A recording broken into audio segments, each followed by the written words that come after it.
Welcome to the driver's seat. We're in Winter Park, Colorado at the first ever Red Line Ice Driving event. And we have about a dozen vehicles here from different brands. We have a couple of Alfa Romeos. We're going to focus on this one, which is the Stelvio. It's their first ever crossover, and it's a good looking car. It made the finalist for the North American SUV of the year. So it's clearly making a lot of noise.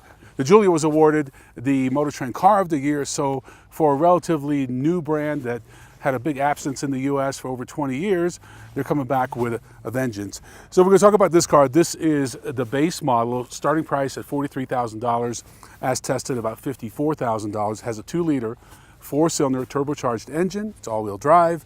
It's made it to a ZF automatic transmission, which is probably the best transmission you can get, an 8-speed, and it has 280 horsepower.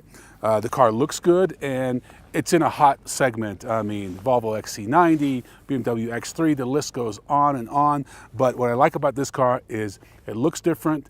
It's an Italian brand, so it really stands out from the crowd. If that's what you're looking for, this might be your vehicle. When you look at the segment, you have some conservative vehicles like the Volvo XC60, for example, and you got some very aggressive ones like the Porsche Macan. And that's what I like about the Stelvio. It definitely leans toward the more aggressive kind of coupe silhouette. I really like it if you want something more aggressive. The problem with that is you're going to lose a little bit of cargo space, but if you can sacrifice that, you're going to end up with a really sleek looking sporty car, and that's what Alfa Romeo was going for. All right, as you can see, we're having a little fun out here, some ice driving. And obviously this car is capable. All the vehicles they brought out here are all-wheel drive. Stelvio comes only in all-wheel drive, and if you do find yourself in conditions like this, it's nice to know the vehicle's capable. And I wouldn't imagine Alfa Romeo would bring this out if it wasn't capable. It has a very sporty all-wheel drive system, very similar to Audi's Quattro system. Overall, the car is a lot of fun to drive. It is different. It has a nice exhaust note. It has a nice name to it. Has a lot of heritage, not so much the Stelvio, but Alfa Romeo. Now, you can see there are a lot of positives to like about this vehicle, and for people who just don't want the same old that everybody else has in your neighborhood, this could be a good way to stand out from the crowd and really make a bold statement. You really want to be bold, get a bright red color. One thing about the Stelvio is that you cannot completely defeat traction control. We tried. So the good news is that if you are driving on snow and you want to be safe, the manufacturer has addressed that. They want to minimize the traction loss. The bad news, if you're trying to have some fun and get this thing sideways, like we've been doing all day, you're not going to be able to do that, because when you are making a turn and you're starting to lose traction, the Stelvio cuts the power way down until you can gain traction again.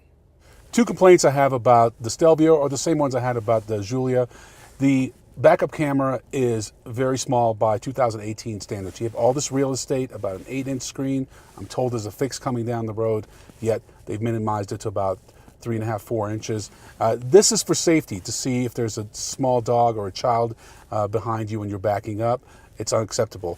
The other thing I'm not a big fan of are these paddle shifters. They're column mounted versus steering wheel mounted, and as you can see, there's not a lot of space.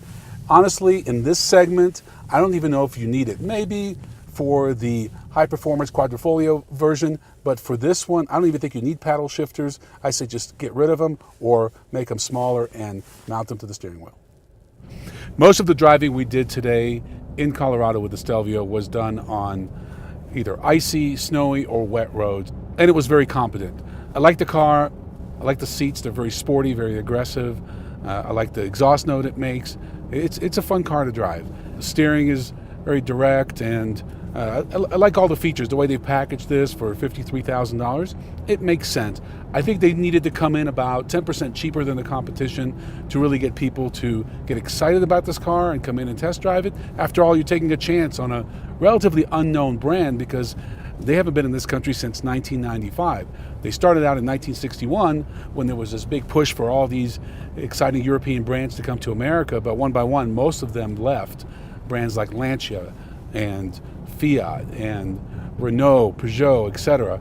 But a lot of them are coming back, and I think this is a great first step. The transmission is very responsive, even though I don't think this car needs paddle shifters. It's nice to have. It's also got 3 drive modes. They call it DNA. get it. But D is the aggressive mode, N is more neutral, and A is considered kind of the eco mode. In certain aspects of the Stelvio, you could see where they went above and beyond. For example, these cargo racks, they're made of aluminum and they're adjustable, kind of give it that industrial look. I also like the lower height, but in other areas you could see where they kind of cut corners. Some of the interior materials not exactly up to par, for example, with a BMW X3 or Mercedes-Benz GLC. Nevertheless, it's a good entry point for them, and I think they're going to make a lot of noise with this car. I would definitely recommend leasing it over buying it, especially because it's a new vehicle, and we want to wait and see how it holds up. But so far so good, and I think you can get a pretty good price on it. I'm Ron Doran. We'll see you next time on The Driver's Seat.